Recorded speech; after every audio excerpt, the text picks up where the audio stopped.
Good evening. We welcome you to our workshop meeting tonight. Before we make an approval to the agenda, I'd like to move item number 5, discussion review of the Planning Commission applicants, to the number 2 spot. We'd like to hear from each one of them. Introduce yourself, but I don't think we want to make you stay through the whole workshop. So, Mayor, I'll make a motion that we approve the agenda with the amendment of moving the Planning Commission applicants review to item number 2. Second. motion and a second. Truman, aye. Staley, aye. Hudson, aye. Miller, aye. Turek, aye. Okay. We would like, and not in any specific order. What? Hello. How many of you are here that are applying for the, is there 3 of you, 4 of you, 5 of you? Gentlemen in the back, you've been here, you got here first. Why don't you come up and introduce yourself and just tell us briefly about yourself, and then we'll just, Gene, if you'll come next, and then just work your way down. If the council has any questions, they can. Thank you. My name is Jim Salmon. I've been in the city of Washington since 2006. I'm very happy to be here tonight, and I appreciate the opportunity of appearing before you to kind of get a face behind a resume. I was raised in Salt Lake City. I'm a veteran from the United States Army. I'm a 60-year veteran with the Boy Scouts of America. I went to school at the University of Utah. I went to work at the State Health Department, and I was an analytical chemist, a certified microbiologist, and a chemical engineer. I moved over to environmental health just before we broke off from environmental health to the Department of Environmental Quality, and I worked 33 years with the 2 departments. I worked extensively with the radioactive landfill west of Salt Lake, with Tooele, with Dugway. I've even been to Area 51 twice as a guest of the government. But I was also the one representing the state of Utah when we flew the wet-eye bombs from the Denver Arsenal over to Dugway, and then move them back to Tooele. My last assignment was to oversee and build and engineer and direct the burning of the nerve agent at Tooele. And I think we're very successful. We're now to the cleanup there. We haven't hurt anybody. We never got a release there, so I think real good. I got extensive experience with air, water, soil studies and stuff like that, but my interest has always been with the community. After I retired, I moved to Grand County, where I was chosen to be the chairman of the Solid Waste Special Service District, the Cemetery Solid District, and the Recreation District. So yeah, I guess you couldn't bury anything within Grand County without Not a district. In the ground, you were part of it. That was part of it. I ended up being a special liaison representative to the Grand County Council to oversee and direct and intervene on the county's behalf on the removal of the Atlas tailings and from the banks of the Colorado River, and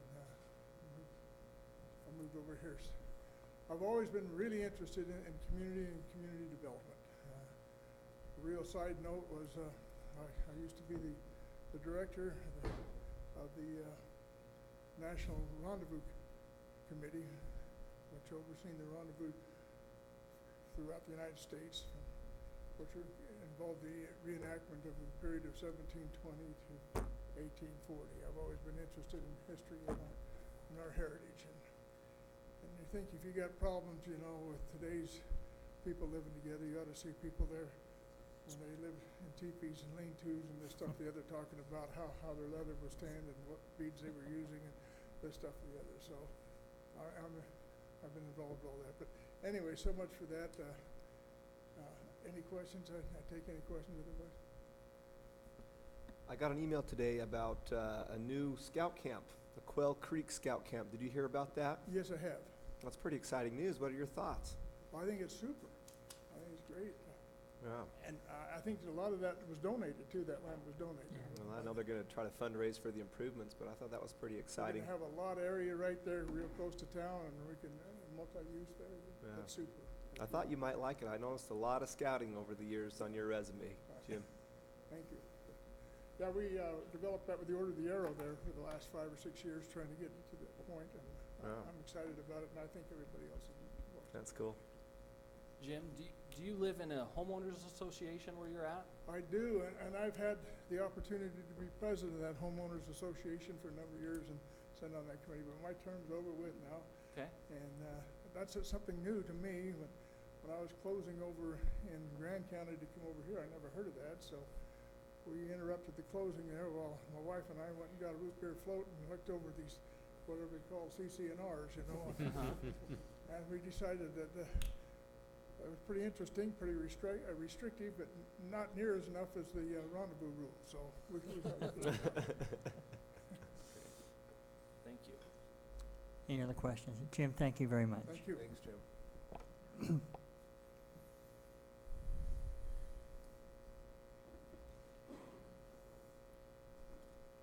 Mayor, council members. I'm Jean Arbuckle. I've lived in Washington City since 1995. I've always been involved in the city. I've loved it. I was on the Planning Commission from 1996 to 2001 and chaired it for 2 years, and then on the council for 8 years. And since 2010, I've kind of taken a break, done a few other things in my life. However, I've missed working with the city. I love this city. I love the direction it's going, and I hope it will continue to go in the direction that it is. My experience, I would hope, would be counted as an asset.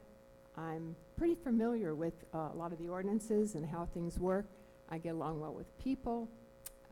I'm up in the Green Springs area.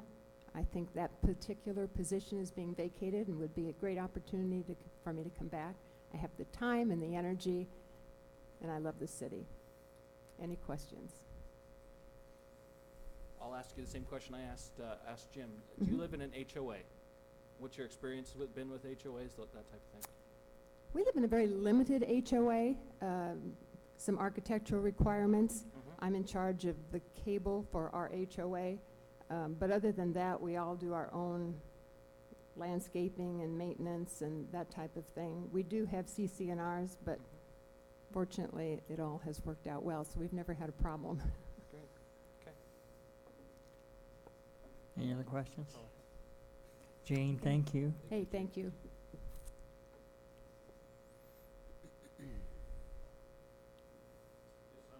Yeah. Good evening. My name's Rod O'Weiler. Currently a real estate broker. I've lived in Washington since 2008. Moved over from St. George, actually. And Kenny, let me ask you, since you're the mayor, what are you looking for in someone that wants to be on the planning commission? What's the city's interest? That's a good question. I think that we're looking for people that want to be involved in the city, that may have knowledge of and maybe experience in real estate as far as plans, plats, planning, our ordinances, those type of things. Those are probably mainly the things that we're looking at. Well, there's minimum requirements Right. too, Yeah.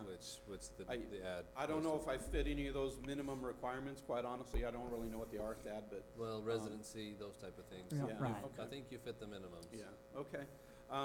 I've been in real estate since 1989, so I've been involved quite a long time. I'm currently a broker. I manage, I have my own real estate and property management business here right now. I lived in California prior, but I lived in a lot of master plan communities with a lot of CC&Rs, homeowners associations. I currently live in an association. In fact, I manage it as well as part of our property management business. So I'm real familiar with how those work and how the CC&Rs and so forth really apply to the individuals. I think there's advantages and disadvantages to homeowners associations. I think sometimes they can get overly restrictive. sometimes, but I think they also help improve property values if the CC&Rs and so forth are done responsibly.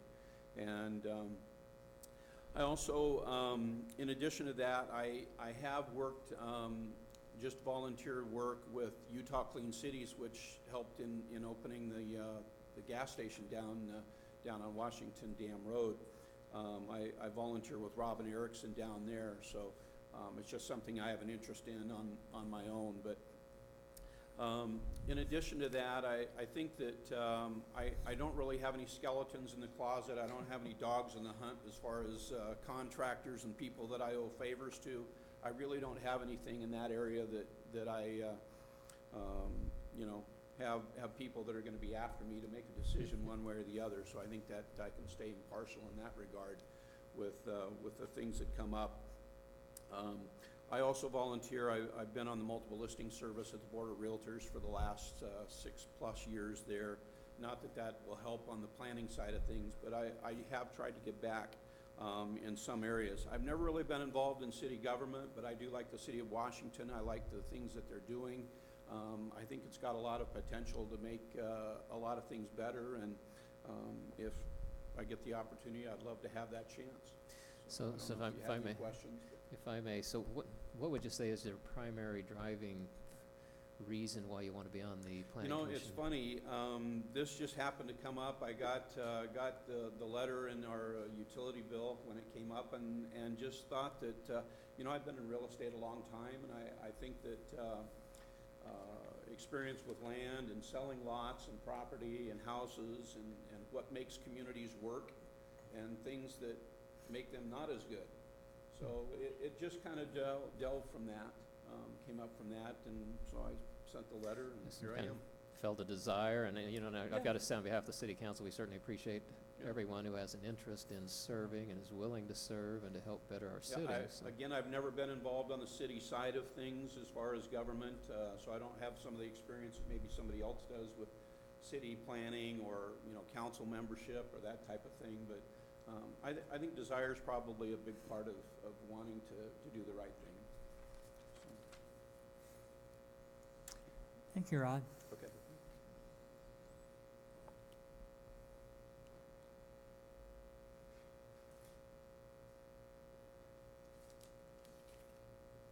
My name is Joseph Iwansky. I live in Washington City. Thank you for allowing me to interview for a position on the planning committee. I'd like to tell you a little bit about myself, both professionally and personally. Professionally, I have my own business, my own interests. I'm developing both residential and commercial property. But right now in Wyoming, in property I own, I'm developing it.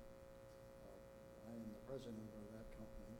Prior to that, I worked with NAI Commercial Real Estate. I was licensed as an agent.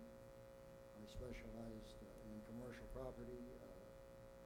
Not a lot of selling. I put together, using my background, I was able to deal on an international basis, putting together financing, developers, and financing those kind of projects together.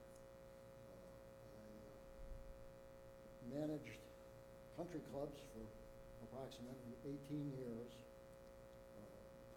very high private country clubs in the Chicago area, the Evanston Golf Club, prior to that the Saginaw Country Club. During my tenure with the Saginaw Country Club, I became involved developing my own software. I developed software packages for country clubs, and we were establishing this throughout the United States. After that, I worked with American Golf Corporation. I know the owner of the company. It's a company out of California. The owner has 870 golf courses throughout the United States. He's also international in scope. I developed his private country clubs. That was my area of expertise. And I established private country club communities from the planning stage to the implementation to the operation of the clubs in 21 different states. I maintained offices at that time in Santa Monica, Northbrook, Illinois, and Hunt Valley, Maryland. My staff was over 2,000 people. In that position, I worked with municipalities throughout the country, establishing these communities. They were basically high-end private country club communities. Additionally, I have sat on a board. I was a director with Skokie Federal Bank in Illinois, and I was a director with the Fireside Hotel and Convention and Restaurant Center in Illinois. In the past, early on in my career, I owned and operated several restaurants in the Chicago area. I was a volunteer instructor at the Davia Center in Addison, Illinois, with the Culinary Arts Program. And my tenure with my association with the Club Managers Association allowed me to obtain my Certified Club Manager designation in 1988. I did workshops, seminars throughout the country with my tenure with the Club Managers Association. I was most recently licensed as a realtor in Utah, although my license is inactive. Like I said, I'm working on my own property projects in the state of Utah. Personally, I'm 70 years of age. I'm in excellent health. I'm a private pilot. Until recently, I did aerobatic work. My association with American Golf allowed me access to a P-51. I did numerous air shows in Oshkosh, Wisconsin. My computer background got involved into my hobbies. I'm a very active shooter. And in addition to the country club packages, I put together a series of exterior and interior ballistic programs. And those were used by the United States Navy SEAL Team Number 4. I also worked with Israeli military industry doing software for them. And I've been married 50 years to a wonderful woman. We've lived in Washington. We built a home in Sienna Hills 2.5 years ago. I've lived in the St. George area for the last 15 years. And that's about it. Do you have any questions of me? I'm sure I could be an asset to the zoning committee. I would be an honor to serve the people of Washington City. Joseph, do you live in an HOA, and what are your experiences, your feelings about HOAs? Sienna Heights does have a homeowners association. Okay. I have been involved in homeowners associations, but not at Sienna Heights. Okay. I was involved with one in St. George, Rio Virgin Estates.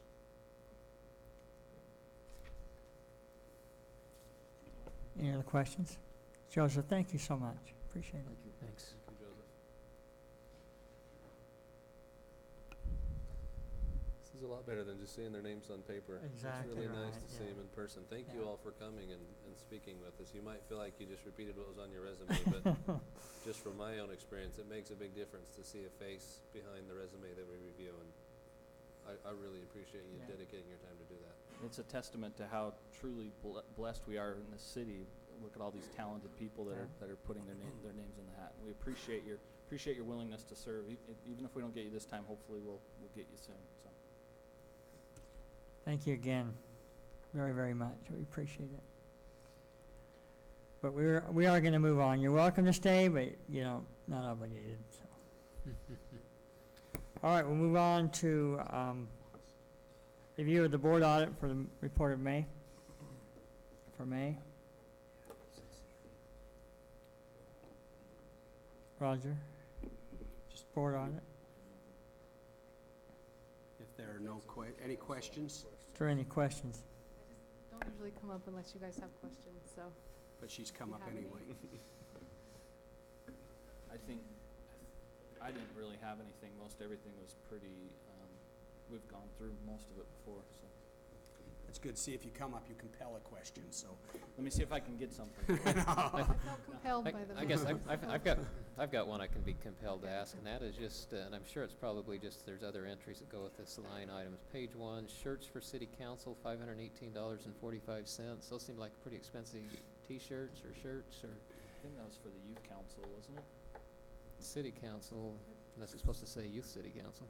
It's right on page 1, Page 1. third line up from the bottom. 3 from the bottom. Or were those yourwashington.org shirts, maybe? Those For are the your city. Christmas presents.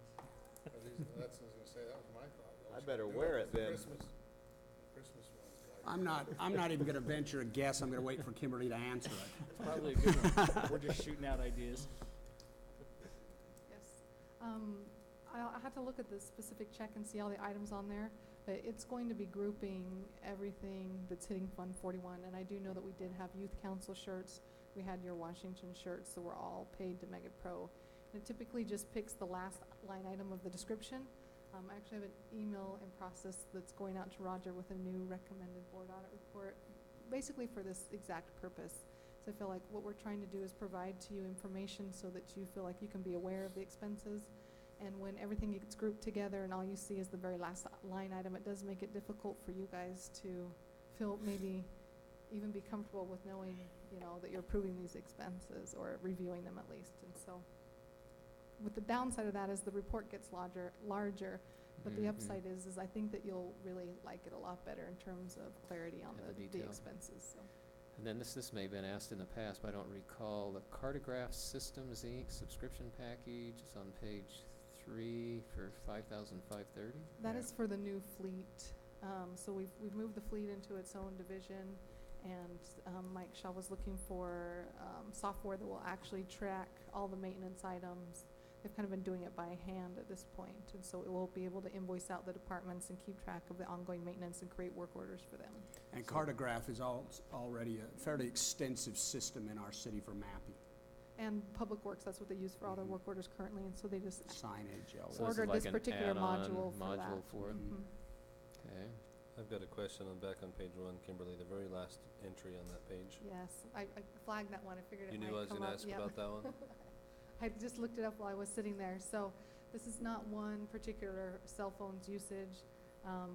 For that particular one, it's around $73, but it's going to be all the Verizon cell phones that are hitting Fund 41, which would include the mayor, it would include the city manager. I believe there's half a dozen or more phones that tie to that.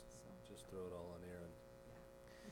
And I've noticed this has been a month where we paid a lot for the Covington home as far as the improvements there. Do we have a feel for what the landscaping improvements have cost Barry would know for that. that? About 30,000? total. Okay.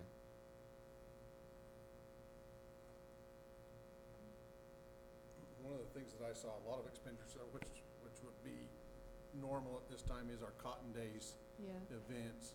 Any feel for budget? How did we? Not at this I point. know our budget was fairly tight with that, and My feelings at this point is it's probably not within budget. that was kind of the feeling I had as I went through it, not knowing exactly what was there. You know, like I say, when I see junior rodeo, of course, that there again gets Right. lumped. But when I see a rodeo, just the payouts at $1,800, I say, holy cow. The rodeo event Then is the buckles on one top of that event and- where It's better they, than the their roundup. fees actually cover the true. costs that go The out. fees cover it. In the rodeo, particularly, their fees do cover the cost, so the registration fees that they charge to participate, and that is Well, that was, probably I one of the assumed few that events the that, committee would be involved with that, and that was my only concern, is that budget.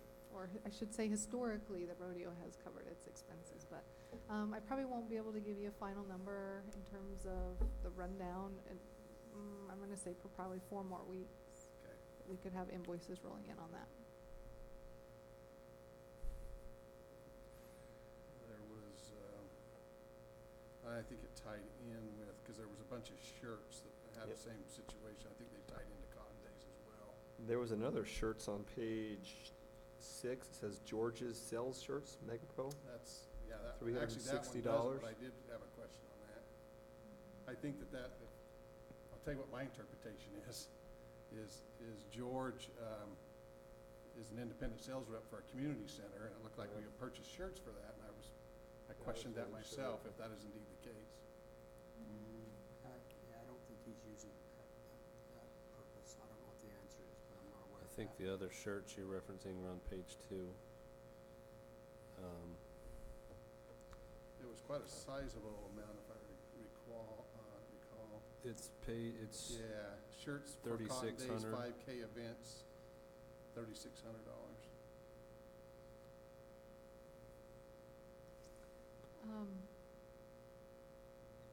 I'd have to break out the detail to be able to, I mean, that's something I can sit back down and send that over to Roger or send back to you guys tomorrow. Okay.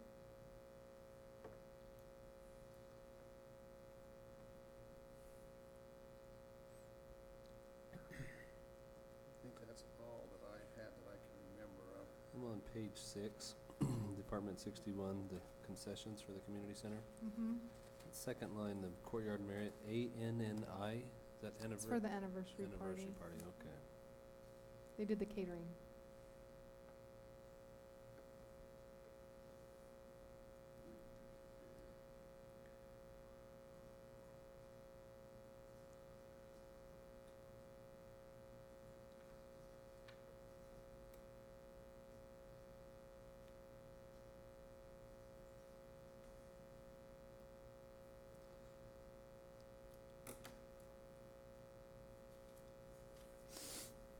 I'd probably sit down. Any other items? Thank you, Kimberly. Okay, thanks, Kimberly. Okay, discussion and review of a proposed electrical capital facilities plan. Kelly? Thank you, Mayor and Council. I sent this document out a little bit early in hopes that you had some time to review it. It's rather large, 77 pages, I believe. What I'd like to do at this point is introduce Rick Hansen with ICP Engineering. ICP has done a lot of our studies for over 20 years, and Rick's worked hard on this one, and as we go through this study, get council's review and approval on it, we'll move into our impact fee facilities plan and then our impact fee study. So as we move forward here, we'll start to have our public hearings and notices for those two particular studies. And we're just going to provide here a PowerPoint that's a high-level summary and then drop back to you guys for questions and answers. So. Yeah, we'll take 13.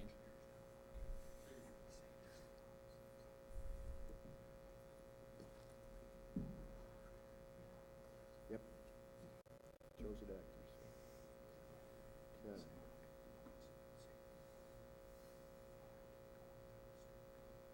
I'm just going to push the button and let Rick talk about what's on the screen. So.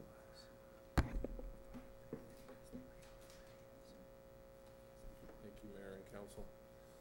The first graph is actually your historical electrical load levels from 1987 when the city first purchased the system till last summer. The red is the summer peak. The blue, if you look in there real close, there's some lighter blues, is your winter peak. Obviously, this area is a summer peaking load, and you're about just under 32 megawatts right now.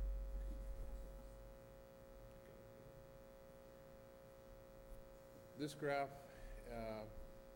kind of depicts the same thing in a little different format, but it also includes the projection for the next 10 years.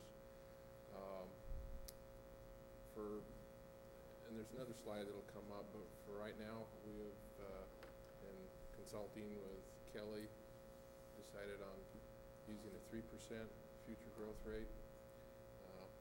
The next one. Is there a, oh, go ahead. So this kind of shows a little bit of the dilemma we get when we try to predict the future. You know, 87 to 91 was 5%, and you had 15 years of 12% per year. Then you had 3 or 4 years because of the economic downturn of basically no growth, and then last year was about 8.5. And in discussing it with Kelly and looking at things, we felt pretty comfortable that that's reasonable. I guess you're never right in predicting the future, and so you need to look at this annually and see, are we on track or are we way off? And this again is a similar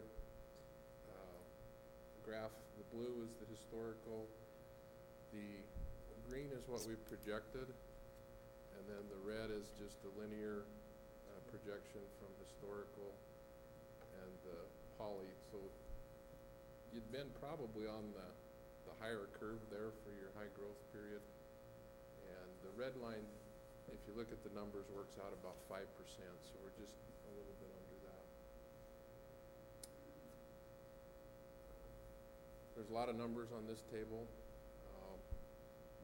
This shows the historical load at each of your current substations, and projecting that out using that 3% of how the load would grow on those subs. And probably the most important one to look at there is Buena Vista, which is currently at a little bit over base nameplate rating. We try to keep the loads about 2/3 to allow for if you have a loss of a transformer, you can transfer that load to an adjacent substation. So Just for clarification from the council, Buena Vista was built in lieu of the Green Springs substation. And now, as you can see by these load charts, we're starting to overload that transformer. So we're going to be moving probably towards the Green Springs substation quicker than we realized and quicker than we thought. Kelly, I love it when you answer the question before I even ask it. I lean forward, didn't even have to ask the question. we'll show that on the next slide.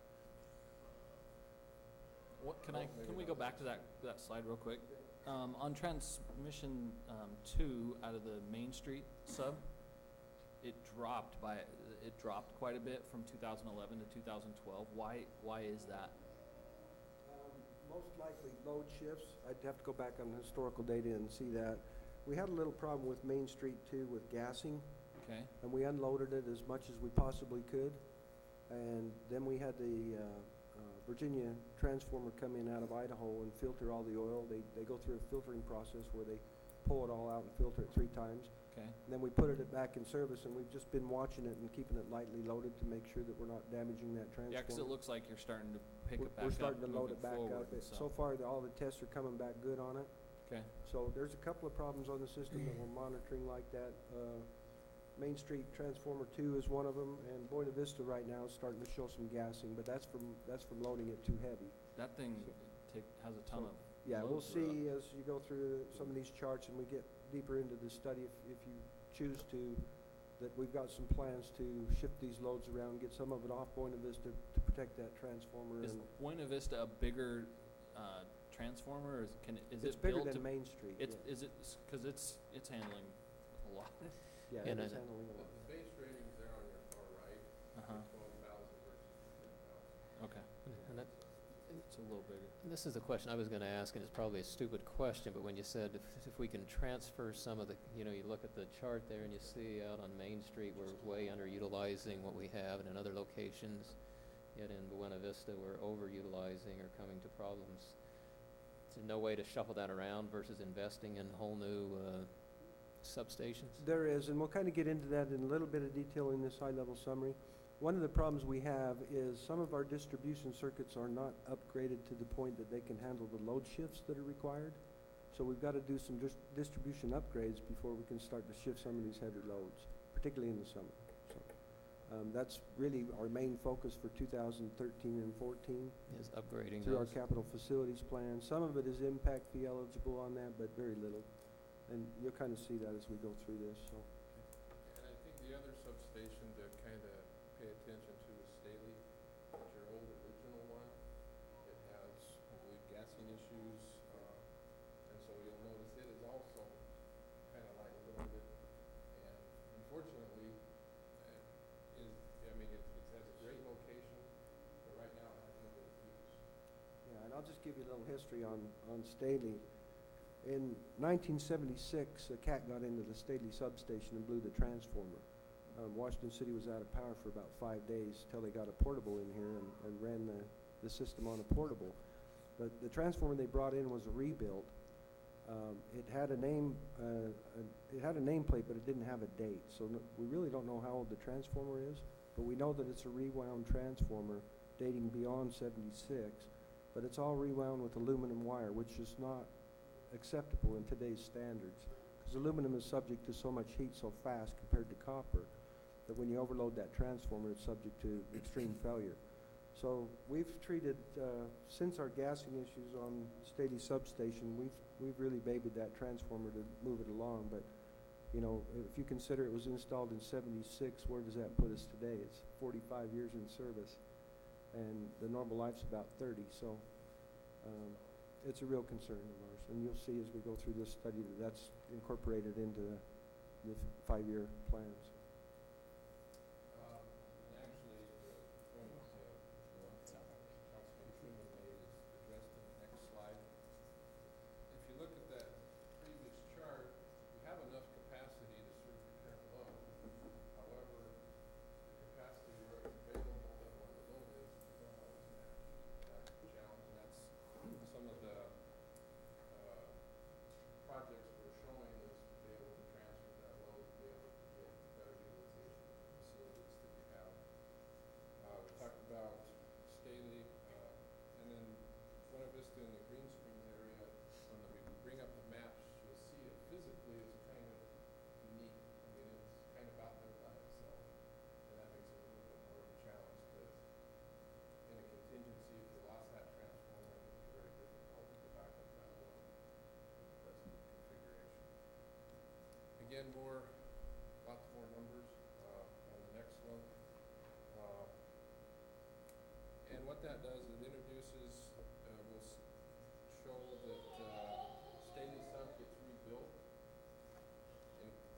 approximately 2014.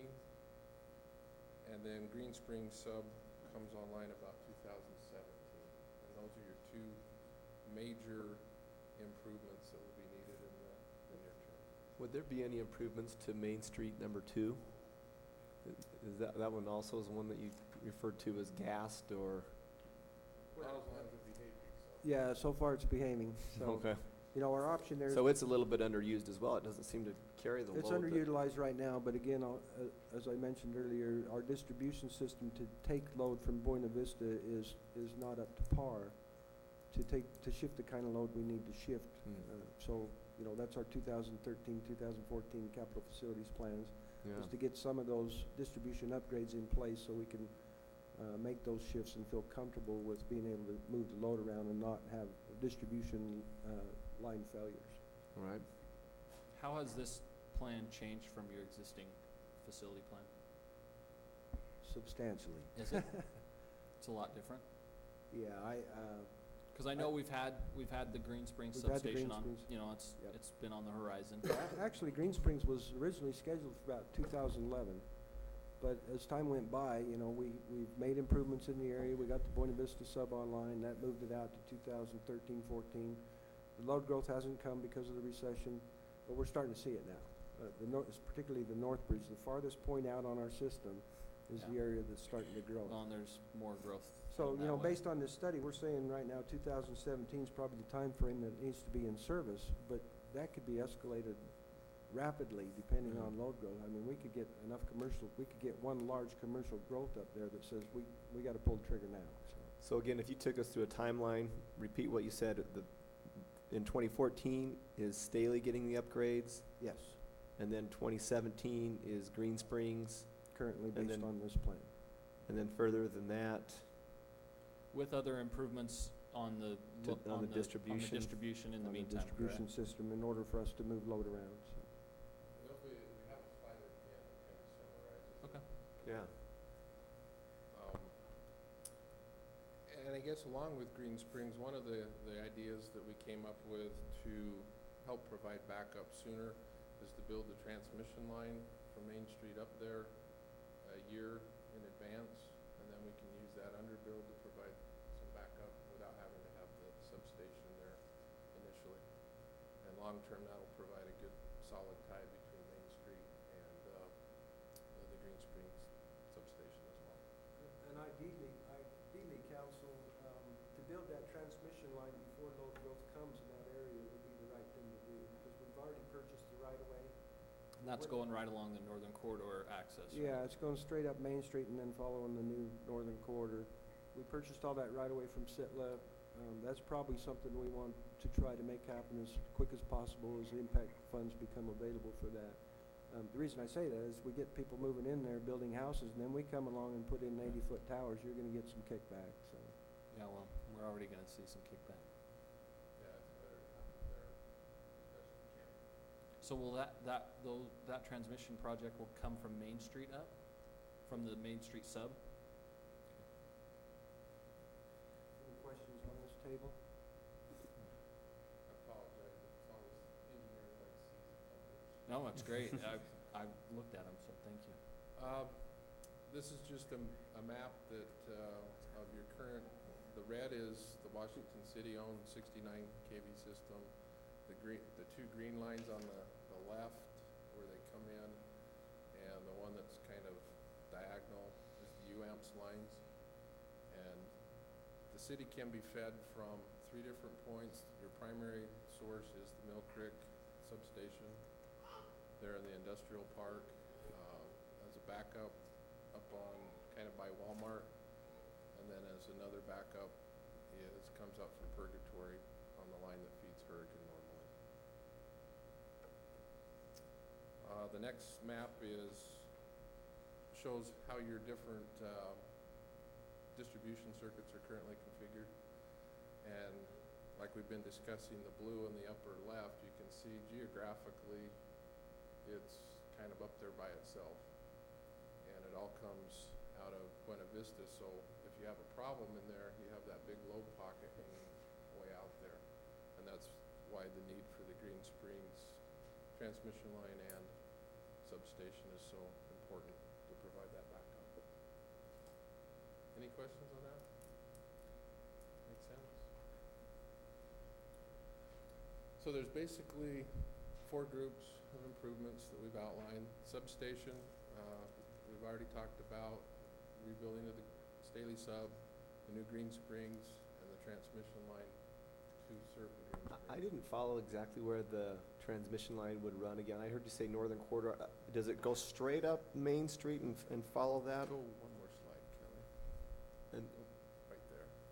I don't know. I'm looking how at that to point it. map. I'm just trying to. It's the yellow line, it goes straight up and then comes across, or to almost the blue line. The dash line. You see that, Councilman Staley? Okay. Yeah, so it does go straight up Main and then hits the corridor. Yeah, correct. Okay. And then we've also talked about your main distribution. There's just several locations that the conductor, when it was first put in, 4/0 was the big conductor at the time. Now you need a bigger wire. And we're utilizing existing conduit systems where possible to reduce costs. And a lot of them are actually relatively short. They're not huge projects that you'll see in the summary. And then the generation is also the building that's currently underway. And so this is kind of the breakdown with estimates, projects, starting this year and going on to 18, which should help be able to balance the loads better on your system and also, serve for the next 5, 10 years and even possibly beyond. And just to point out on this particular slide, I mentioned a little bit earlier about our capital facilities projects that we're concerned about on the distribution. If you take a look at 2014, the 2, what I would call real quick fixes to help our Buena Vista substation would be D6 and D7. Those 2 particular projects would be able to shift quite a bit of the load off of Buena Vista, whereas right now we don't have the capability to do that. And we could bring that into 2 different transformers at Main Street 1 and Main Street 2. So even though that says 2014, that's really going to be our focus for 2013 and 14 to get those 2 projects done as quick as possible. We'll be doing that through capital facilities. On the generation facility that shows there in 2013, is that part of what we, in addition to what we already funded through the bond refinancing? Yes, it's in here because it is impact fee eligible. Okay. And we wanted to make sure that it got into the study, because if we do ever need to apply impact fee monies towards it, we'll have the capability to do that because it's part of this study. Okay. That's the number that you Okay. I'm just making sure that that's not in addition to. That's a good point. So again, your main, beyond the generation facility, the Staley sub, transmission line to Green Springs and Green Springs are your big ticket items. The others, aren't, it all adds up, but Right. They aren't anywhere quite to the level of those other 3 projects.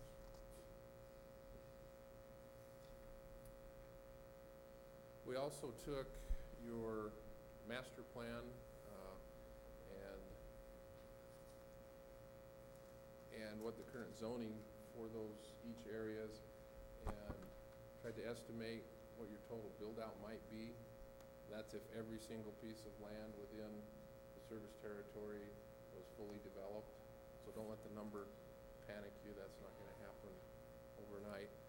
But roughly it's about 135 megawatts, would be about 4 times what your current load is.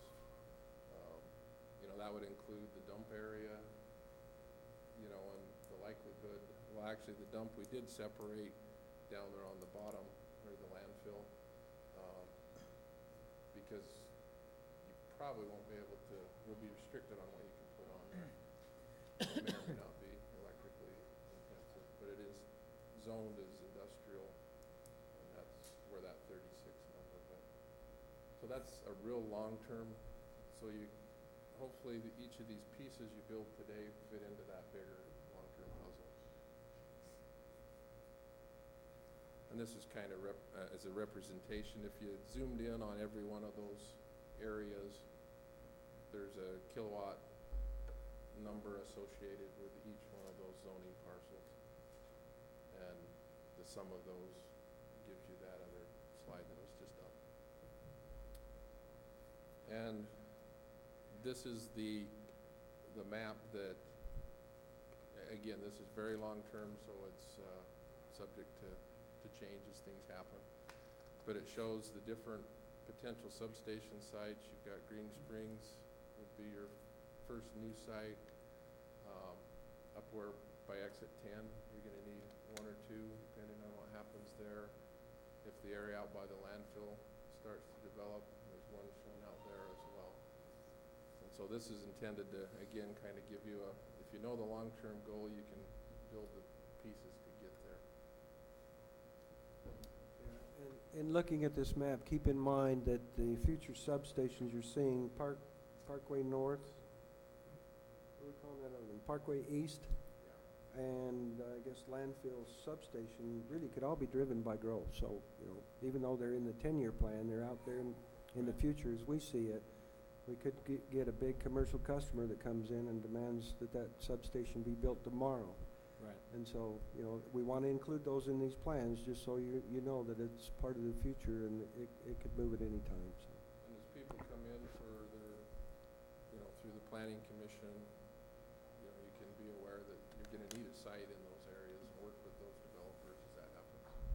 Can you talk a little bit more as to the impact fee eligibility of those improvements that we talked about over the next few years?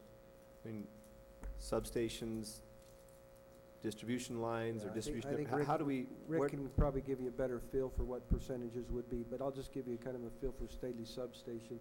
Right now, it's a 10 MVA substation.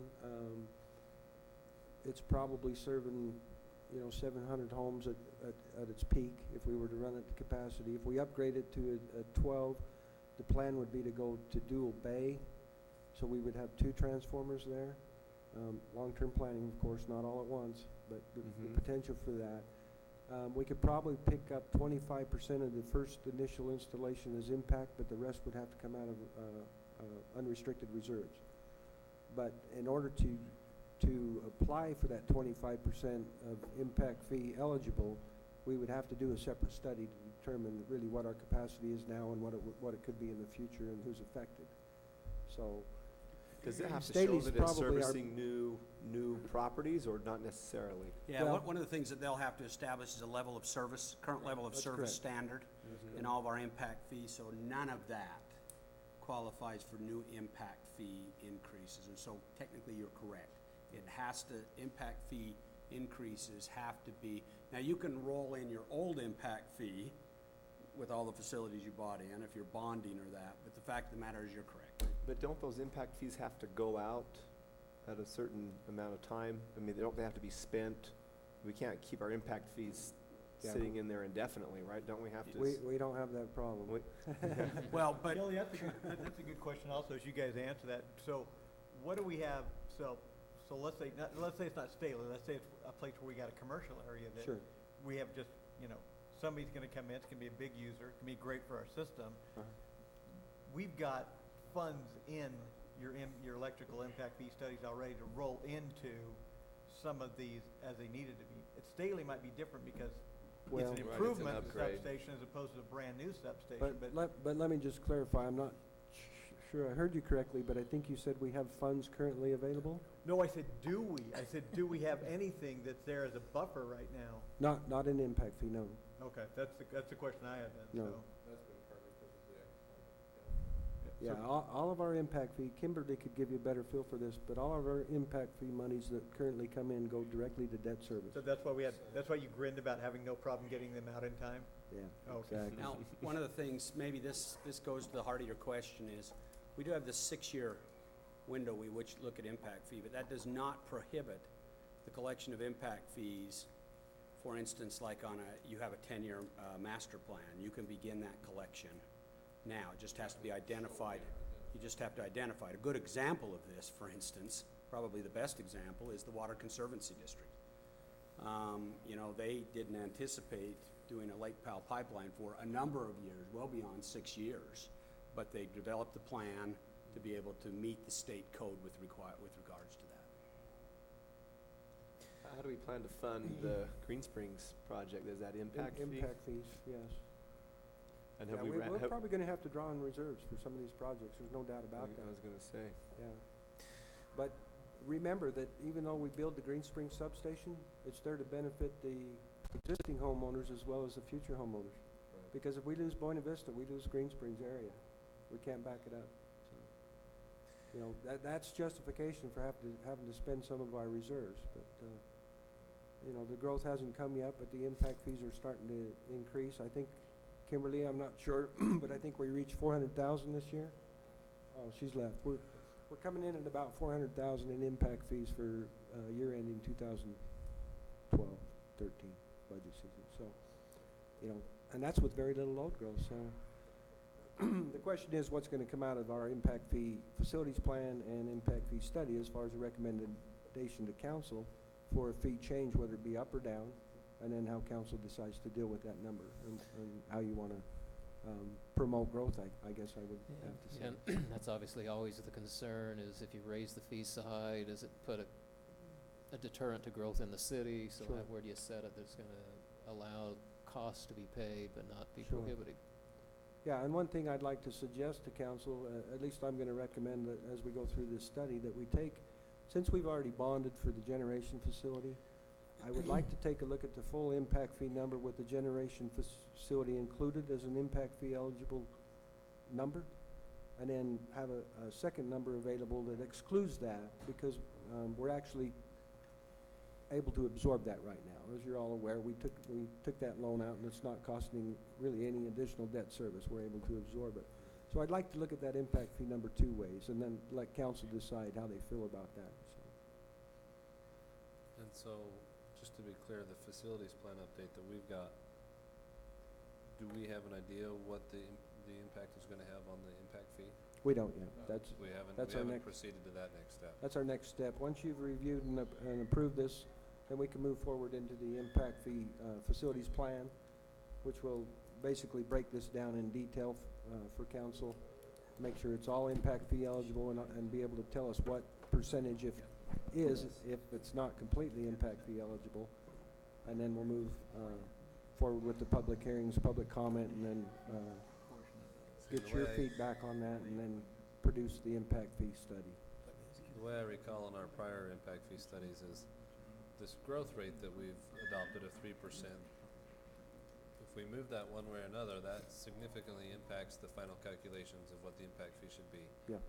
As well as the capital projects that we put into the study. Correct. And it's essentially a function of those two things, the growth rate that we project and the capital projects that we identify as important. I love that. Seems like that's always the way I've explained it, is really it's just the impact fee is what's on the other side of the equal sign of these components.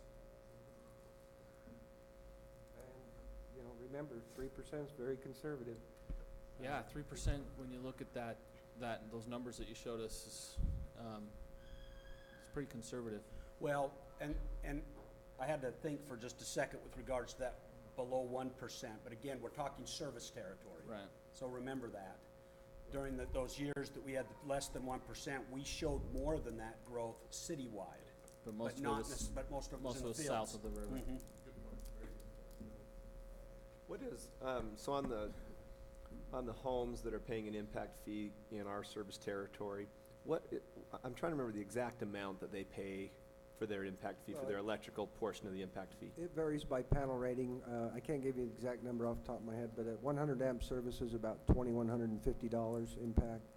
200 amp service is about $2,680, and they move up from there. They're based on panel rating. So now that's residential. Commercial's a whole different animal.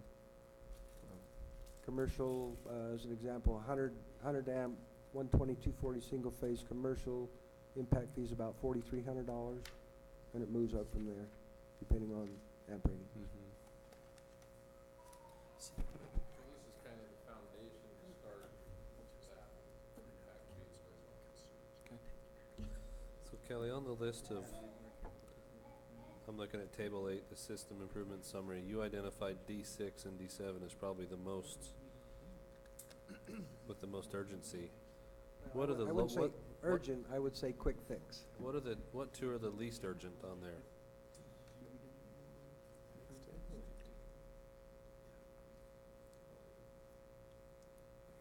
Of those four, or like? Of the entire table.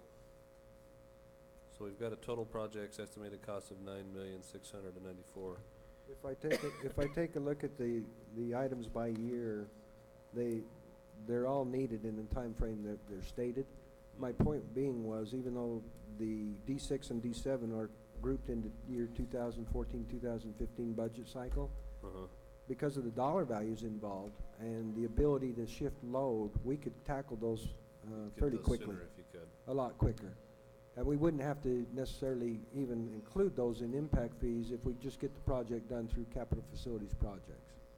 So, you know, that's kind of my goal right now, is to let's get some of the distribution problems fixed as quick as we can that are affordable, and then move. It's going to shift the plan around just a little bit, but then we can move forward and start to focus on the bigger ticket items. Sounds reasonable. Do you think we're going to need to change our impact fee? You know, I think we are, but I'm not so sure it's going to go up, but I think it's going to become a little more diverse. And the reason I say that is right now I'm really not pleased with the way our commercial impact fee is set up. It kind of hockey sticks really bad on us. I'll give you an example. A 200 amp service on a commercial 3-phase is probably sitting around $6,500. I'm just pulling that number off the top of my head from memory, so don't hold me to that.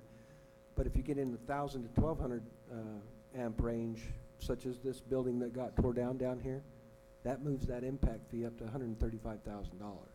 And I think when you get into that big a panel rating, you're getting into a lot more diversity of the use of the power. And so it shouldn't hockey stick so bad like that. It should start to plane a little bit.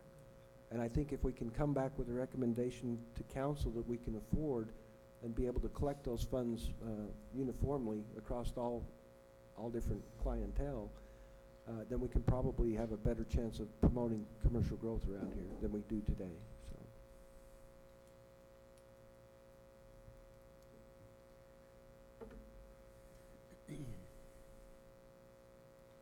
Thank you.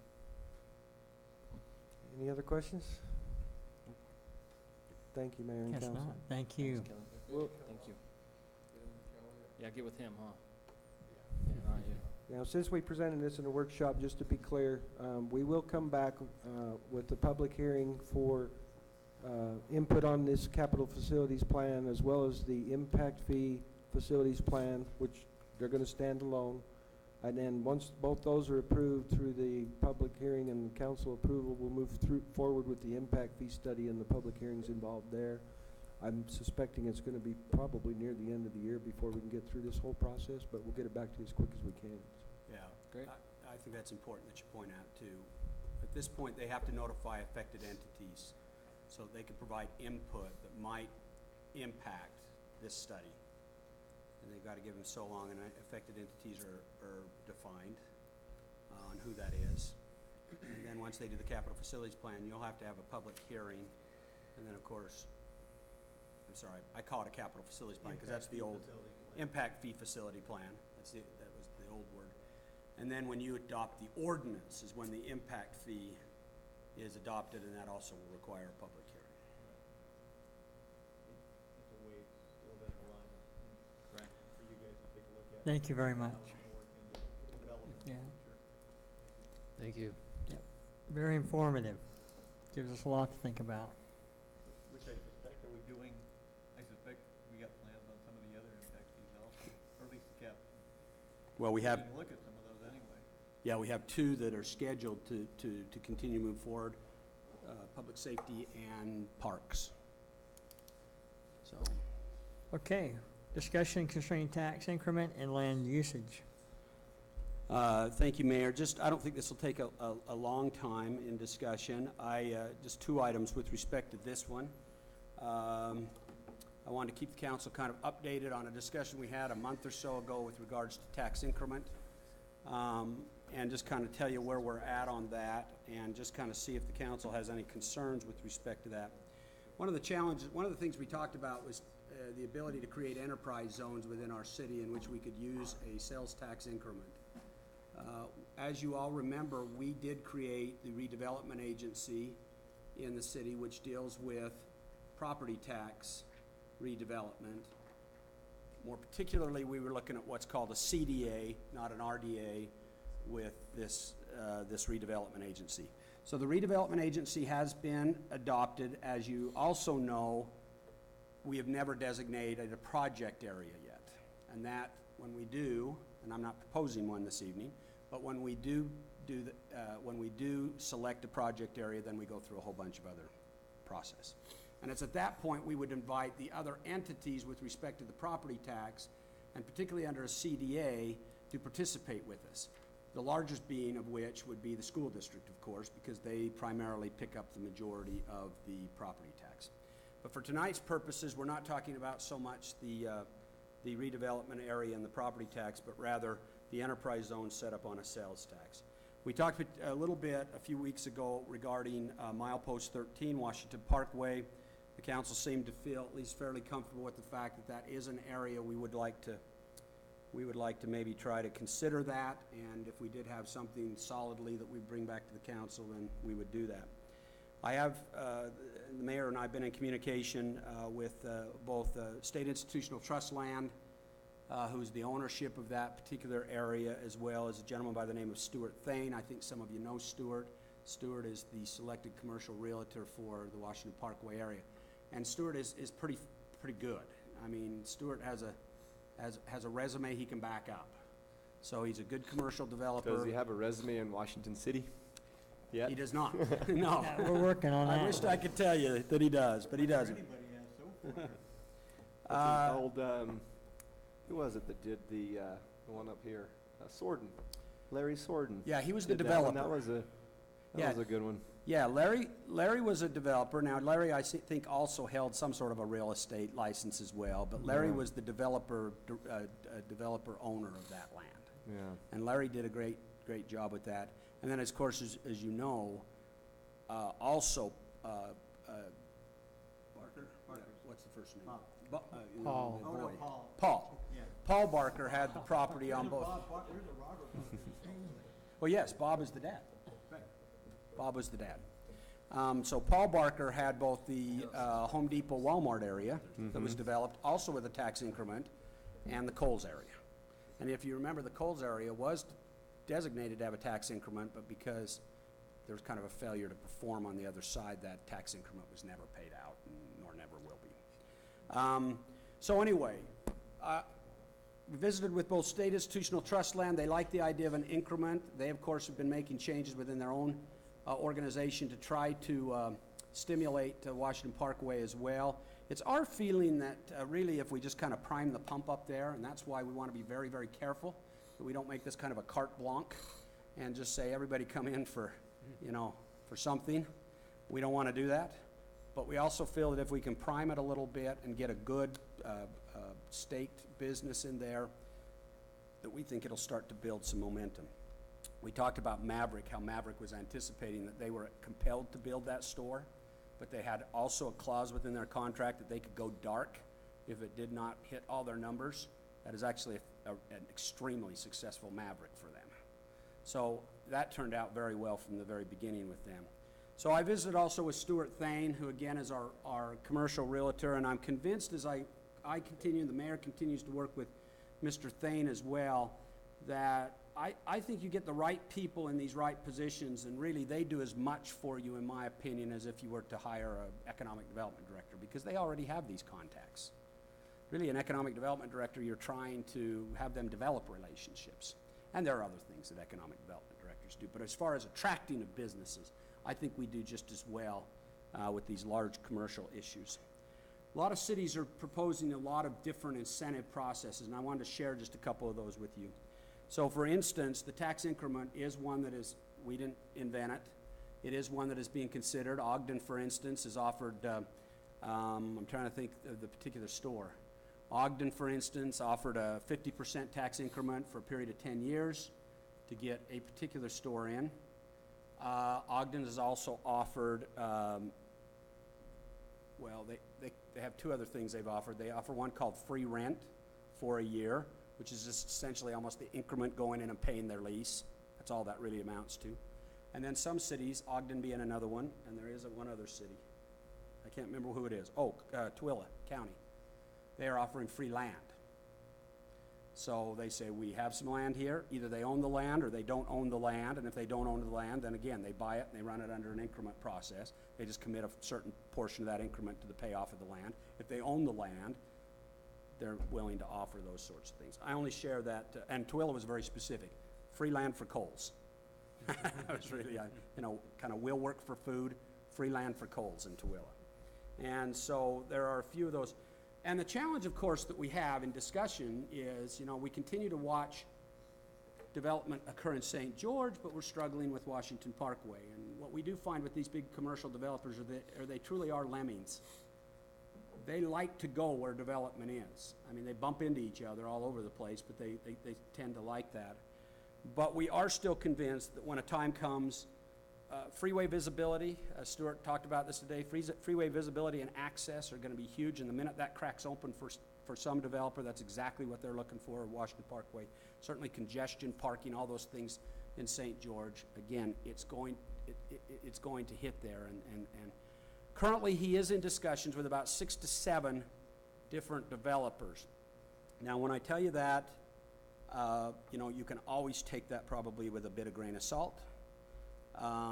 He probably is in discussion. I just couldn't tell you the depth of the discussion. However, again, he's got the backing to at least make the deals come together.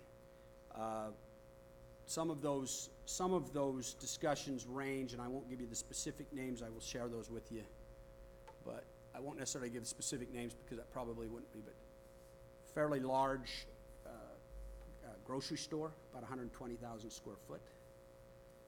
Sports outlets, a couple of sports outlets that really like the southwest Utah area because of our recreation. Plus, they also like the tourist side of things. They just finished some report up there that shows about 7 to 8 million people travel through this area a year with tourism related, going to the parks, those type of things.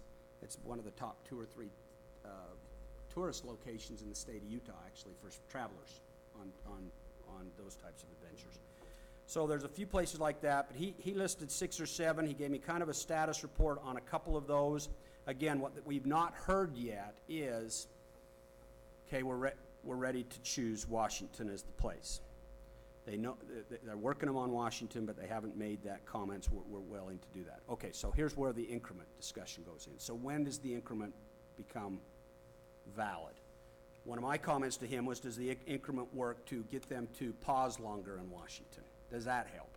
So I'm looking at the proposal. Does it give me 30 seconds more or 30 minutes more to look at Washington's proposal versus location X?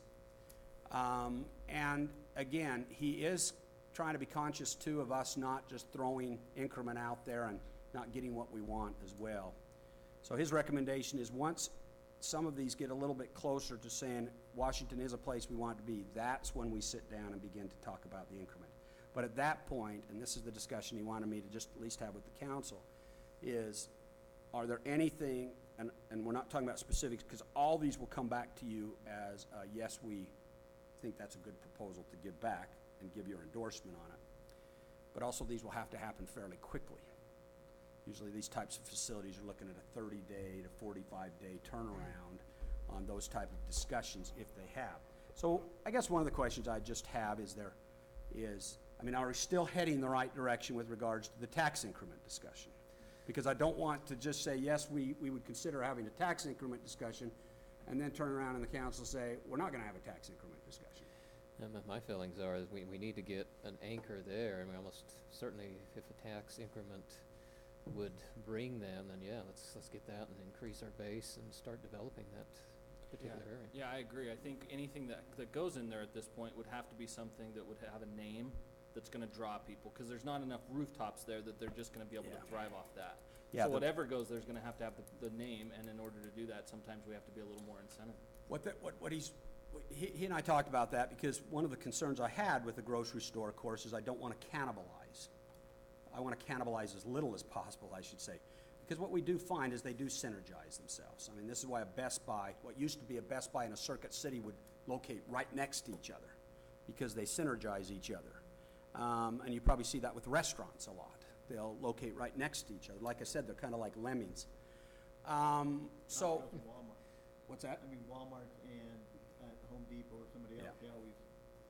So one of my questions was, you know, when I was kind of pushing him a little bit on the grocery store side, one of the reasons a grocery store is so crucial is grocery stores have so many repeat visits within so short of a period. So if you take a 1 week visit or a 1 week period, you look at how many times the rooftops visit that grocery store in a 1 week period, and what that does is that really incentivizes people to locate next to them because they have all that repeat business that is coming in. And like I said, the grocery store he's talking about is very large. So I mean, it's going to be well, it's the type of grocery store that provides a whole variety of issues, and you would know it. Factory outlets, Lehigh factory outlets. There's been discussions with factory outlets. Those discussions actually are continuing, and those type of things. So the good news is I think that happened today. The bad news is I haven't got a business to give you. But the good news is I do think there is some effort being put out there. Oh, in my discussions with Doug Bushai with State Institutional Trust Land as well, you know, they feel that, you know, they do need to also kind of come to the table on this issue. And to kind of, we need to work collectively to get that primed, if you will. And so we're scheduled to do an every 2 week call. So it's even 2 weeks to see how the progress is with some of these. But again, one of the things I just kind of, wanted to keep you up to speed on this, and number two is just to make sure that there was nothing off limits, at least of what we're talking about at this point. And nothing, again, any details would come because we're required. The other thing we have to do, the other thing I like about this process is we actually have to go through somewhat of a formal analysis. And this is what's happened. So let's say, let's pick a grocery store. Let's say a Smith's decides to come in. They know their numbers. As part of the due diligence, we would be asked to give their numbers. They know how to true up their numbers. Then what we do is we do a full-blown analysis as part of our package, which is required under state statute, and then we hold a public hearing on that. So that's still required. That's one of the limitations, not one of the limitations, one of the constraints you have as a council to just giving out sales tax. Just, you have the power to do that, but you do have a public hearing process and some analysis. We did that on the Coles piece. As a matter of fact, I think Councilwoman Arbuckle was here on that Coles piece. We did an analysis, we did a public hearing, and so on. So know that there's a public process and a legislative process on any plans, and so I don't mind that. But again, we want to be able to give him some direction to say we can begin those discussions. But I mean, it's not any too late, because I mean, we're talking about discussions now that will have facilities available in fall of 2014. So as you know, this is important for us to be very aggressively involved. One of the reasons the tax increment becomes important to us is because we begin to close that gap. If you've got St. George that has this great economies of scale, and we know they do, because they have all these stores that feed off each other, they're still the big gun here. But one of the ways we close the gap between us and them is at least initially offering some sort of an increment, because it does get them to say, well, okay, that does make sense. I can make this in an increment versus this what I think I could get locating next to Old Navy or whatever, and those type of things. So that's kind of, we're trying to hedge our bet on any of this. I think we're looking in the right spot. If commercial growth is going to leave St. George for whatever reason, I mean, we're the ones that are on the interstate. We're the ones that, I mean, we're in the right situation for that. So I mean, the city as a whole, the boundaries. And I think that's the spot where they're going to go to. I mean, Santa Clara doesn't have a spot that's that compelling. And Santa Clara has plenty of good things, but just not that. Yeah, as a matter of fact, we've really got a prime spot, even better in many cases from Hurricane. However, Hurricane's seen some fairly good commercial growth because they're set apart.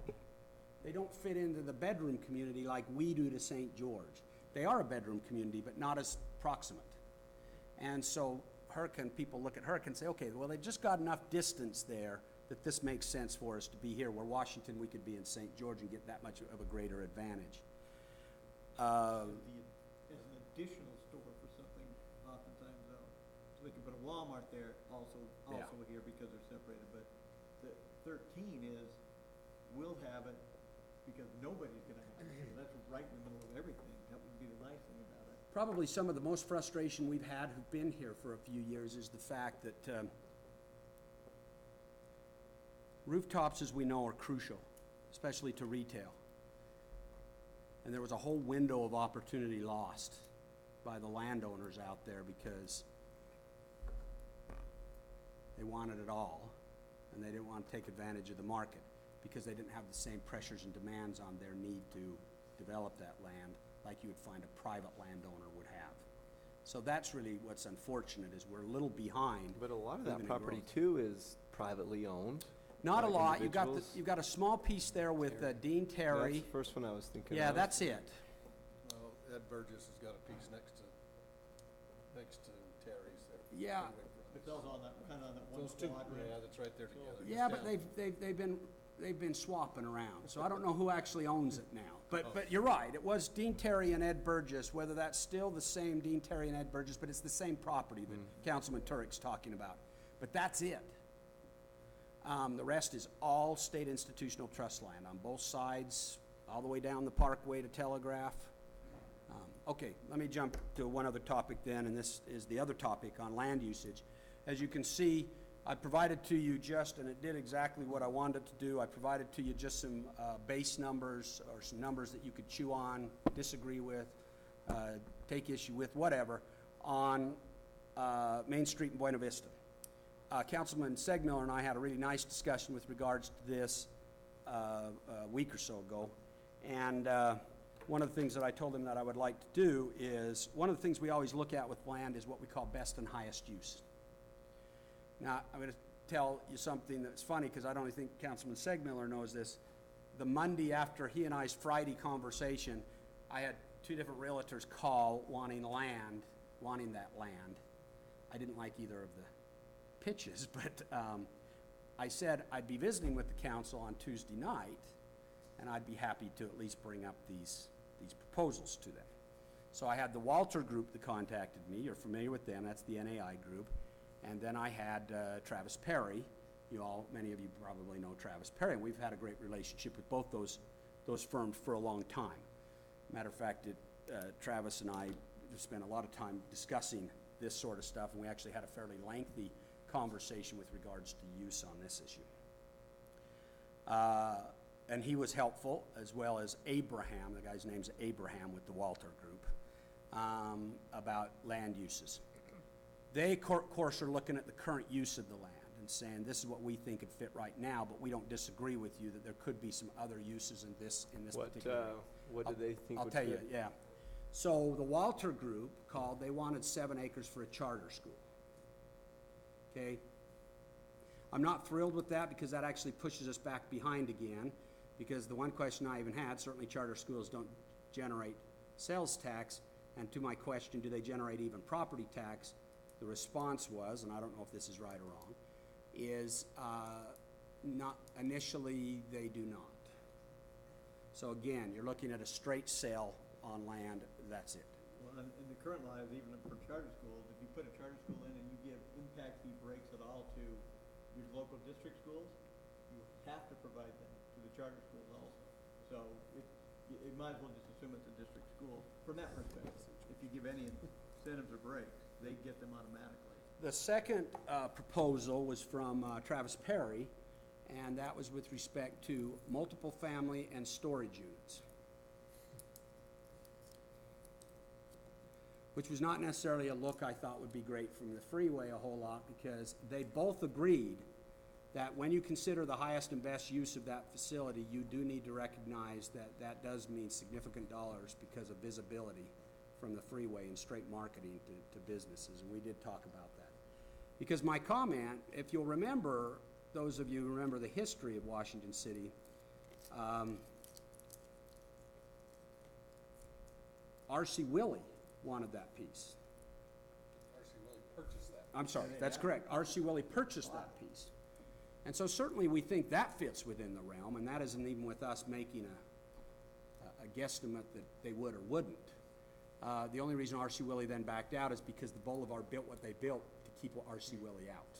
And then we had the contractual arrangement that if they didn't build, they had to sell it back to the city for the same price, et cetera, et cetera. Councilman Segmiller recommended thought maybe some, I think you said at first, I think you said nightlife, and I thought, I don't know what that is. That sounded almost like red light type of stuff, but he talked about, he talked about actually some interesting things. He talked about restaurants, particularly those that offer, music and dancing and things that we don't have here, but he thinks that might be an interesting use there. And the interesting thing is that when I did the sales tax analysis, the ceiling of the sales tax was actually our food establishments, not our retails. I thought it had been just the opposite. And it's because they turn up so quick a volume. They're not high volume necessarily, but they turn up so quick a volume so quickly in the square footage that they have. And so that range I gave you, I don't know. I haven't looked at what an R.C. Willey type would be.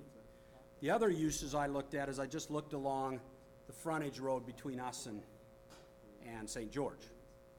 And so you've got some kind of, I don't know what the right term is for them, but you've got some of those storefronts that you have an automotive stereo systems, you've got some design places. You've got a Polaris dealer, which actually would be pretty nice. They generate some pretty good sales tax. You've got a pool, as you get closer to St. George, some pool places, those type of things. I think all those could fit. So the question anyway of the council, because we have a lot of, I also mentioned to both these realtors that we also had another proposal to us as well, that the council has not formally taken action on or not, and that is the COSI. So, and they were both familiar that we had those discussions.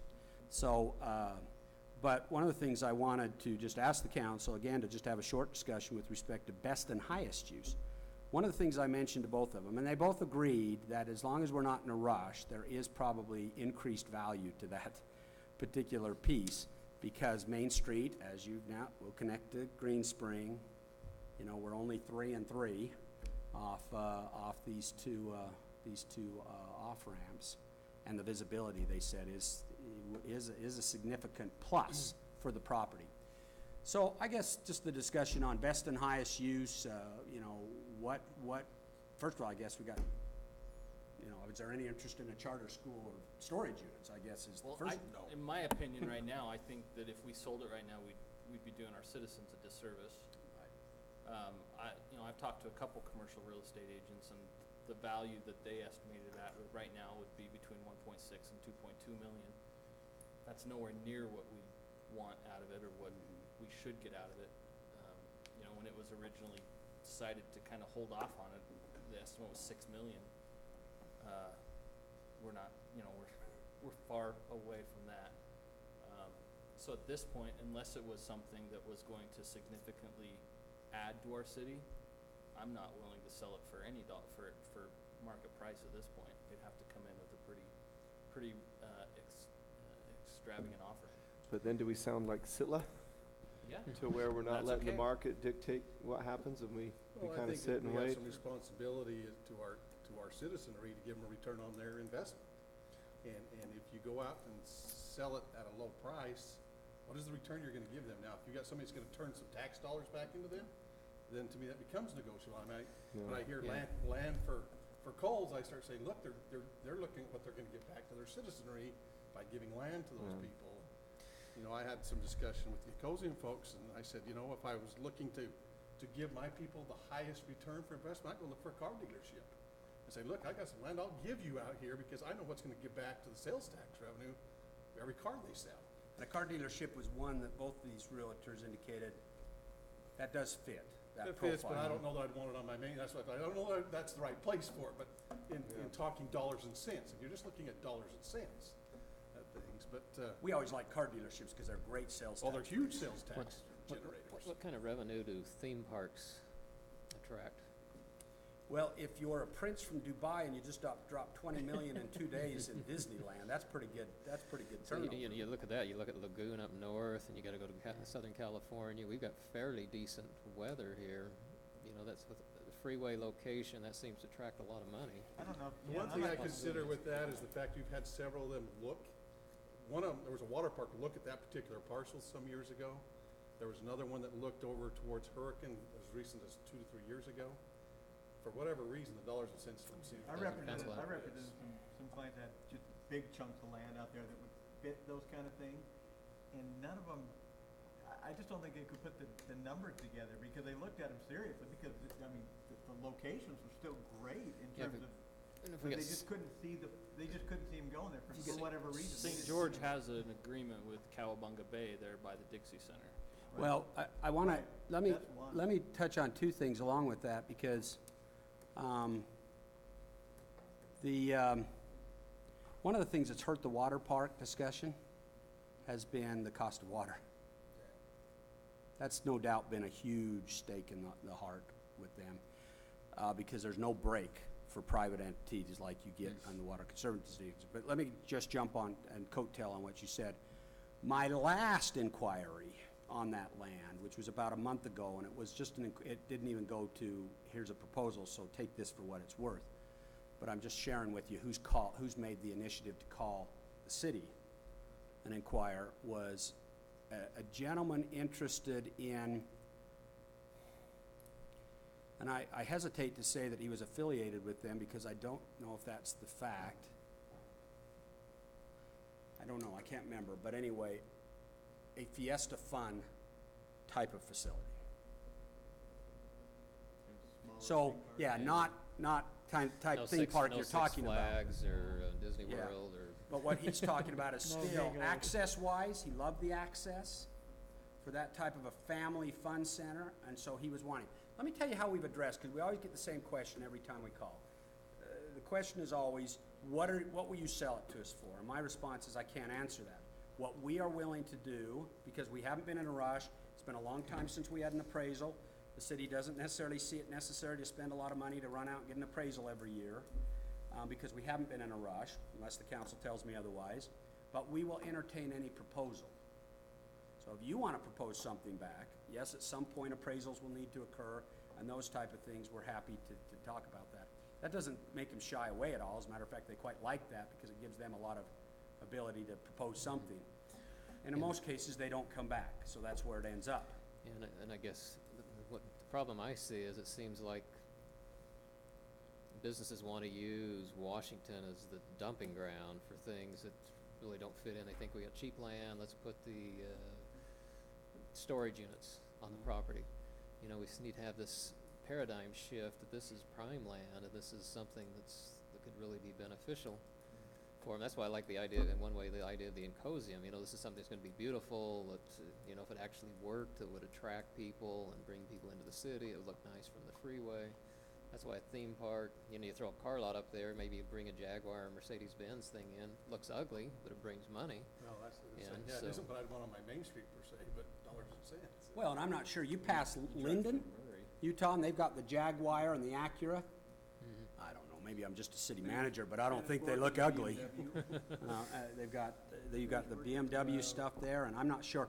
But I guess part of the point too is that this is land. I talked to Travis Perry. I didn't talk so much with Abraham, but Travis Perry about would it make a difference on use if we tax incremented this land? And of course, he wanted to know what I meant by that. I just basically gave him the general concept, and he said, absolutely. Absolutely. That's going to make a lot more people interested when they see that they're getting something more out of it than just, and I didn't tell him that we were tax incrementing this land, but you know, you start looking at what I've just shared with you with regards to what other cities are doing, and you do start to ask yourself, well, yeah, and this is still a piece of land that if we did find the right fit with sales tax and other things, the city could do a land for free swap if they had the right fit there. Well, and I mean, that's and basically and one that's of the kind of the proposals point. we've The got. difference between a private landowner and a city is a private landowner may be looking to capitalize one time on a sale, or some have capitalized long-term by leasing the property to to an entity, which the city could also entertain. However, in our interest, we're not your typical landowner. We would, we look at what gain we might have on the exact sale of the property, but we're also looking at what's the long-term tax benefit. So that's why we apparently have to be a little more picky. I mean, you see all kinds of stuff that could go in there. I don't think it always has to be a tax benefit. It can be any benefit to the community. Well, best benefit. I'd like to Right, say, yeah. whatever it may At this be. point, yeah, financially, Something financial just moves the benefit, sweet spot of it's whoever's easy to, looking at it. it's easy to quantify it, a dollar. Count But it's- money is right. But it's also hard to say, I look at most major retail as off freeway. So I see exit 10, exit 13, those type of exits. I see that high volume, very attractive for sales tax revenue. I'm still not sure what this piece doesn't exactly fit into that high sales tax revenue. Well, I can tell you, mold. my first year on the council, the parcel just to the west frontage road there is owned by a fellow out of Las Vegas, and we approved a preliminary plat for like the little mall, Oh, like a factory outlet factory kind of thing? outlets. Correct. Factory outlets is exactly what it was. He passed away and it died. Yeah, I mean, if you died could get literally enough, at that point. you got enough. But, right there from the point of that hill wrapping up around, he had, I don't remember how many stores, there was 10 or 12. So it's hard. Little retail stores along there. I think Isn't it's that it's a also unique property, it's a That's the unique thing, area. it's the last area you really have that if you wanna encourage some type of old downtown growth, because that's what it's connected to. It's really still towards some of these neighborhoods down here that if you ever wanna try to get, that's a big chunk of land where you're gonna put something that's at least connected with downtown that's not a big exit, because really 10 and 13, you jump on the freeway to get to. Down here, you're running from, you gotta get off and run to it, or everybody from downtown's gotta be drawn to it to some extent. Well, you look at two particular uses that I think kind of fit the same kind of profile. And I asked Travis about this. First of all, you look at R.C. Willey concept. I look at where, for instance, the boulevard is currently located. They would gain so much by having freeway visibility from where they're pocketed behind the mall and down there, and I think that's what R.C. Willey looked at. So I think that fits very well to those types. You kind of see that furniture row and that you get down there in St. George. But I also asked him about, remind me of the steakhouse that's just as loud, you can't hear anything when you go to it. Texas Roadhouse. Okay, so I was kind of following on your discussion. I said, and it's not quite your discussion, but I said, here's one that's a distance from the interchange and seems very well. And he said, absolutely. Now, of course, so much of that is because of Texas Roadhouse. You got to have a good name like that. You can't have even a mediocre type of a restaurant. They're going to suffer more than somebody like a Texas Roadhouse who just has a great approach. But that's one that could, I think, fit in. And then you start getting more toward the direction that Councilman Segmiller was talking about, where you start to create more of this more of a nightlife type My area. thoughts were, something like the Bit and Spur. Yeah. I know we have people who leave the St. George and Washington area every weekend to go to Mesquite, to go to these other places where they can have a good meal, but also have what others would consider nightlife. For me, nightlife is just finally going to bed. Well, I had a gentleman call me today inquiring about, he wants to start a Western dance, and and I said, I don't know where you'd put it in the city. I said, I know that Staley, the Cottontown Village has had something there, and he says, yeah, they want too much for rent. And it's like, man, they're just really, isn't a place too conducive to that, you're right, to that type I of know the nightlife. city of St. George gets requests, and they're frequently turned down, and so my thought was if we just created I don't know if we'd call it a zone or what, but where that type of a business could function and operate, but it would also be a unique type of business that's kind of shunned in other cities around. Offer some gambling options. Well, within Little state lottery. law, There's some other nightlife things. cater to a demand that exists that doesn't get serviced. And those are really good sales tax producers for us. I mean, when we look at Washington, certainly there's a big gap between the Walmarts. But I'll tell you, from a fast food standpoint, In-N-Out Burger still cranks out sales tax, even though they're this much of a dollar. I'll tell you what, the things that grow on each other, those restaurant row over there, I don't care what you say, it's still hard to get into. It's not really close to anything, but you have to come from the whole county to go to St. George's Restaurant. That's why the tournaments and stuff are so irritating, because that's where all the stuff goes. That's where all the sales tax and I goes to. And that'd be great if they had 2 or 3 other ones right there that just fed off of each other. Isn't there discussion about a P.F. Chang's coming down in our area somewhere? And do I we can know get what? Mr. Chang here in town. I got the mayor's perfect working spot on it. for him. Yeah, the mayor's been working on PF for a long time, and so if anything's gonna The come, old, the mayor's gonna get that one. Office Max building.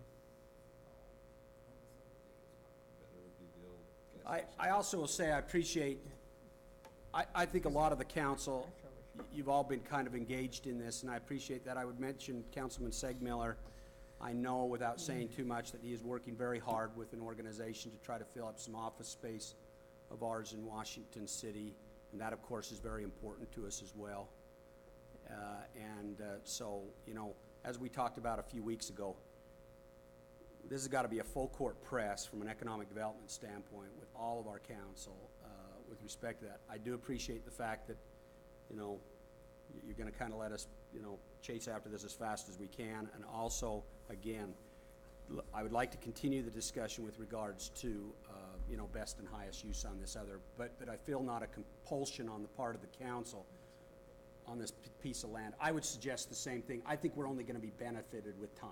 Yeah, I don't think now is the peak of the market. I think now is probably as low as we're gonna see. I don't think commercials come back at all. Residential's starting to come back, but I don't think commercial had any type of a comeback really yet, and so. I will tell you the fun thing is we will end this fiscal year with the highest sales tax collection we've had, and that's pretty good. That's good, Especially especially considering the we have a few closures Yeah. and we haven't seen a lot of expansion for the most part over the last few years. We've just really filled up. So volume-wise per business, we're having the best year we've ever had from a sales tax standpoint. Who does the economic, Washington County economic, who's on it from this group now? Because they're still not throwing any, they still don't throw anything We for, discussed it They today. don't do they're retail. doing an added-on stuff, right? So Value Scott add- Hershey value added. All they do is value added. so we don't get any recommendations from that group still. Well, we get, For if we, our kind of stuff. occasionally they'll send, when people, they'll ask for certain Yeah.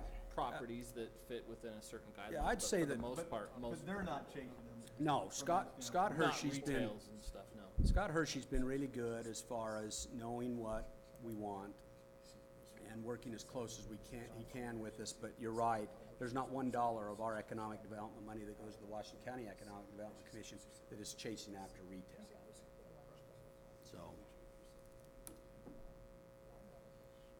Okay, so I've got nightlife stuff, I've got other stuff, and I can continue to find some of those numbers too, so at least we have. My only follow-up comment is I'm not sure I think the city should build nightlife.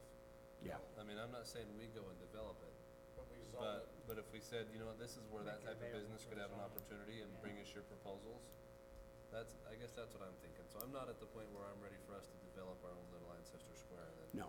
start renting it out. I mean, it's still, they need to bring the ideas, but we'd be willing to talk and consider.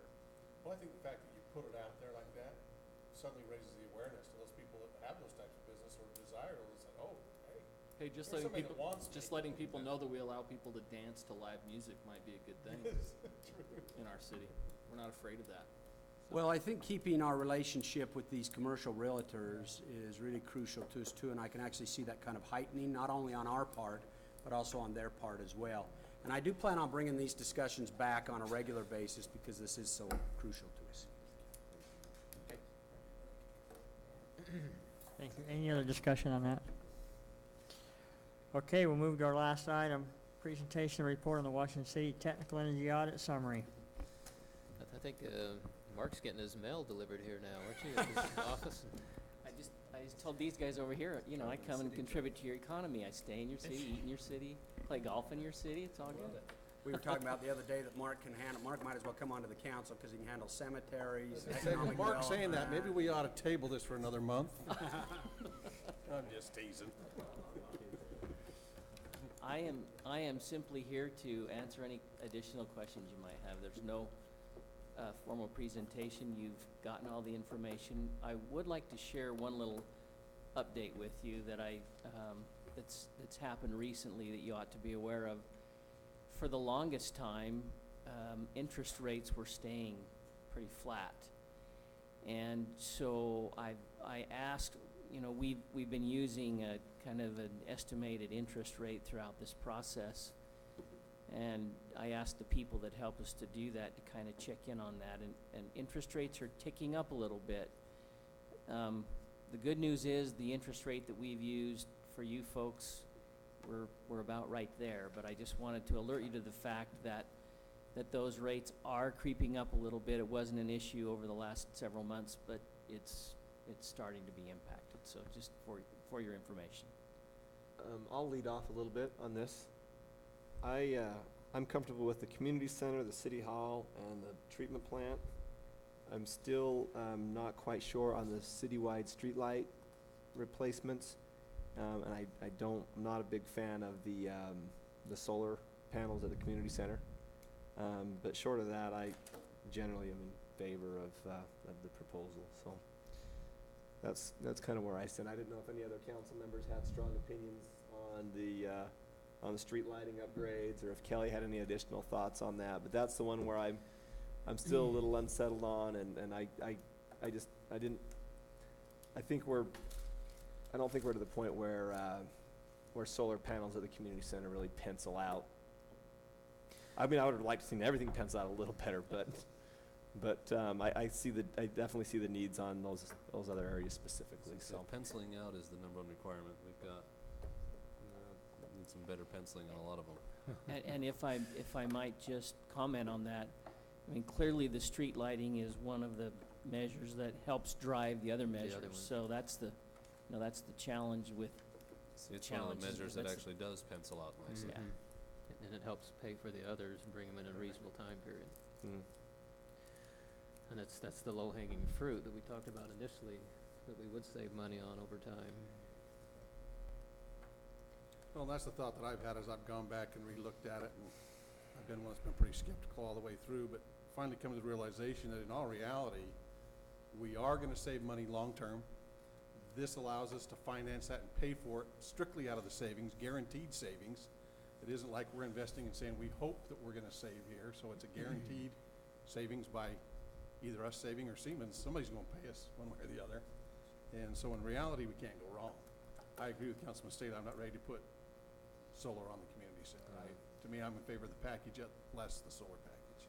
And my question is not so much, I don't question the report as much. I've had that opportunity. It's whether it's just the right time. I don't think this opportunity will leave us. I think you have a good point that the interest rates might be different at some point, but I think the legislation and the opportunity for this type of a bonding project to pay for these type of improvements will be here next year. It'll be here in 2 or 3 years. And so for me, what I'm wrestling with is it the right time at all to do anything?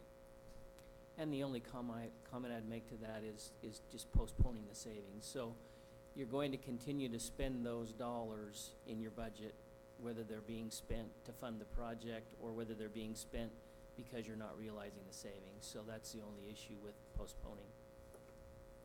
And if you postpone, would you have to go through another audit, so you're another $50,000 2 years down the road, or would this audit be in place still? The challenge won't be redoing the audit. We'll have the information and the data. The challenge will be what happens to the cost of the measures. These are hard costs that we have currently, so, it's anyone's guess what's going to happen with labor or materials or whatever going forward. And I assume we're seeing a push on the prices of labor now, since we're building again. Anticipated those would probably rise over time. Yeah, they've already started with it. They've already started. I've noticed that in our business. What would happen in 2 years from now, you'd have to go out and get bids all over again, and that would redo the whole calculation on the payout term and savings. Right.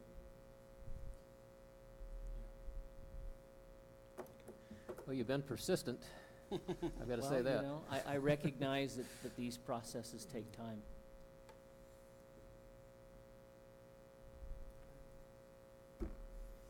Any of you gentlemen take advantage of the Syracuse City and call up there and see how they... Whether they're affected by the lighting? Yeah. No, I kind of relied on the comments from Bill Hudson saying he's seen them and didn't mind them, right? Oh, the lights in my house. Yeah. Yeah. Yeah, you get used to them. Things change, you get used to them. So.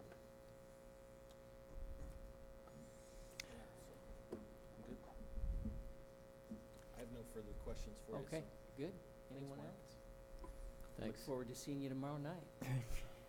Great. Thank you, Mark. You bet. Okay, we do have an opportunity to go to a closed session to discuss item A, the character, professional competence of an individual. Move I, that we- Oh, go ahead. I would maybe bring you up to speed on some potential pending litigation that doesn't affect us directly as much as indirectly. So with both of those items, Okay. I'll make the motion that we adjourn to closed session. I'll second that. Motion and second. Truman, aye. Staley, aye? Hudson, aye. So, Turk, aye. Okay, take a 5-minute break. I'll give you 5 minutes.